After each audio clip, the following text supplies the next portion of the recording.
As we head into the NBA 2021 season, something that's top of mind for me is black coaches and what I call the speed of success. As we all know, there's been a lack of black coaches in the NBA, but it hasn't always been this way.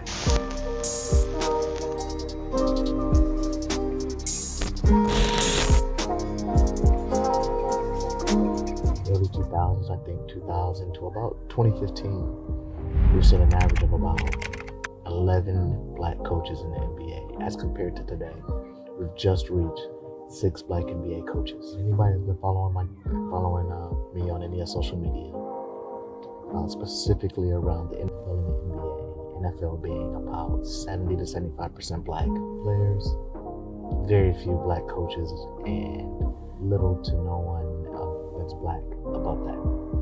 NBA, about 80% black, 6 black coaches, 1 NBA owner. Why is that? Much props out to Tyronn Lue, the Los Angeles Clippers, Doc Rivers, leaving and going to Philadelphia 76ers, Lloyd Pierce, Atlanta Hawks, Steve Bickerstaff with the Cleveland Cavs, Monty Williams plays out with the Phoenix Suns, Stephen Silas with the Houston Rockets. That's great, but it's not enough. So why does that happen? And what we see, if we're looking at 37% at one point in time, nearly 40%, 50% in 2012, when there were 14 black coaches, all the way down to today at about 6. And that's most recently with Stephen Silas being picked up, etc.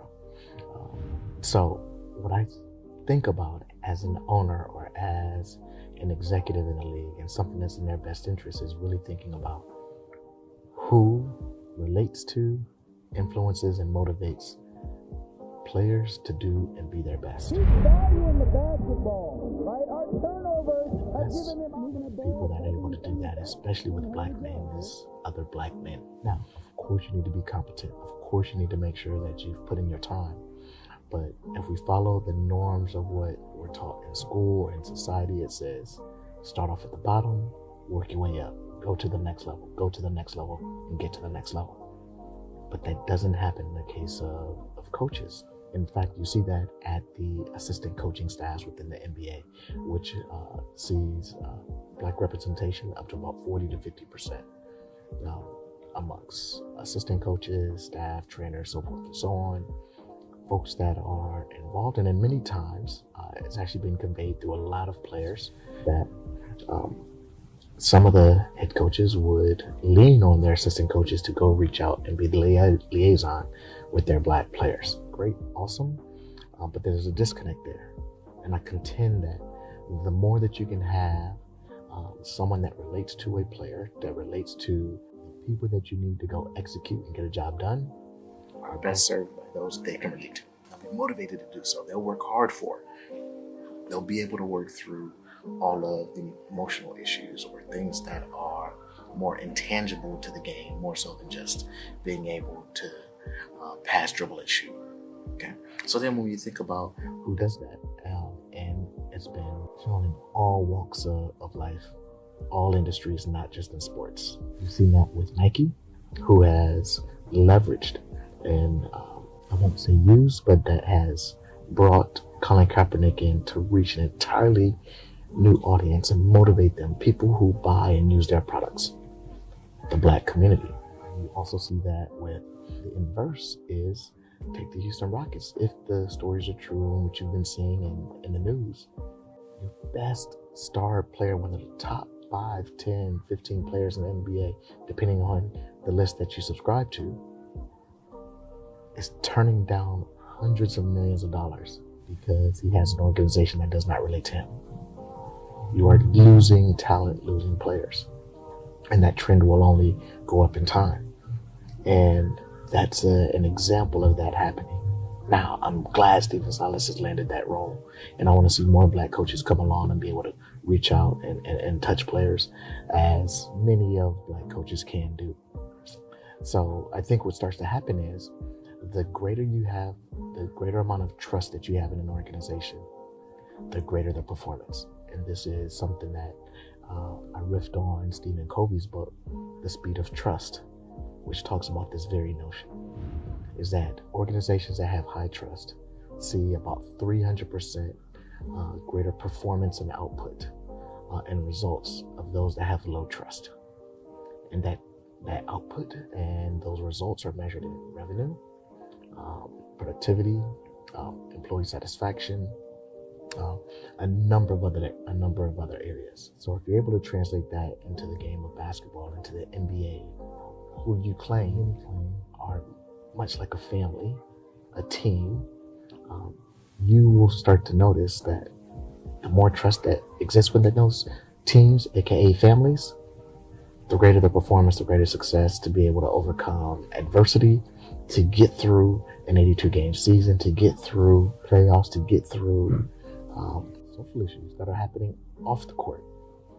A pandemic that's happening at the same time that's causing people to actually isolate and move away from the people that they love and see so often. If you're going to have an NBA season, the people they're going to be around most, the most important thing that's going to be there is trust. And you want someone in your organization that can actually facilitate that.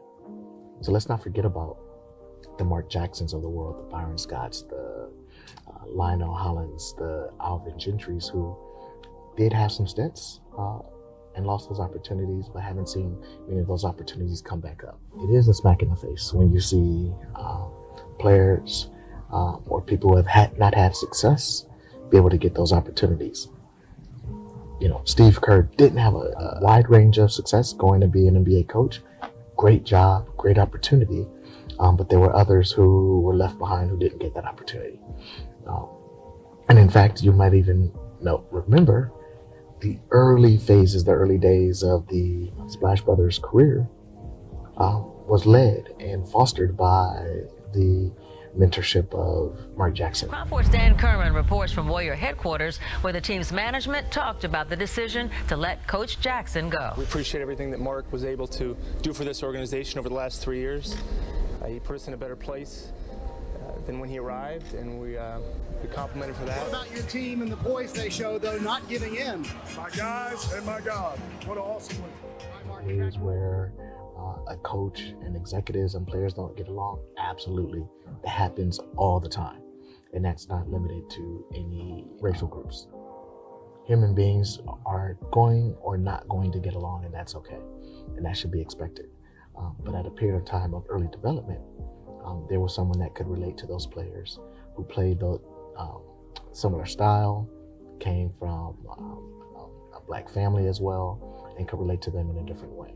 Steve Kerr has been able to expand on that and bring success to that organization. More props to him.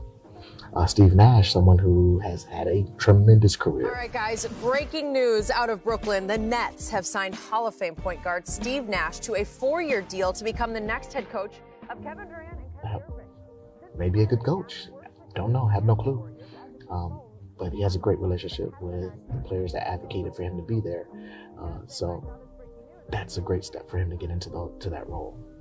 But nonetheless, don't know of black coaches or someone who has not had any coaching experience be given the opportunity, regardless of the players that have advocated for them to get the role. So that's something that I think needs to be viewed. And I know Adam Silver and the league are looking at this, but this is something that I think needs a lot of thought around. What really motivates a team to be successful? If we believe that players are one of the pivotal assets to bring a championship to a city, the coach plays a big role in that. It may not be so much of the X's and O's, but managing the relationships, the personalities, the emotional ups and downs of a team that can be the deciding factor between winning and losing, playoffs or no playoffs. So given that thought, I think the NBA will be looking at that this season, which will really put that to test with playing during a pandemic when there's no one else around except those players, those coaches, and that organization. Let's see what happens. I'm all for more black coaches. I want to see more of them get in. Let's see where this goes.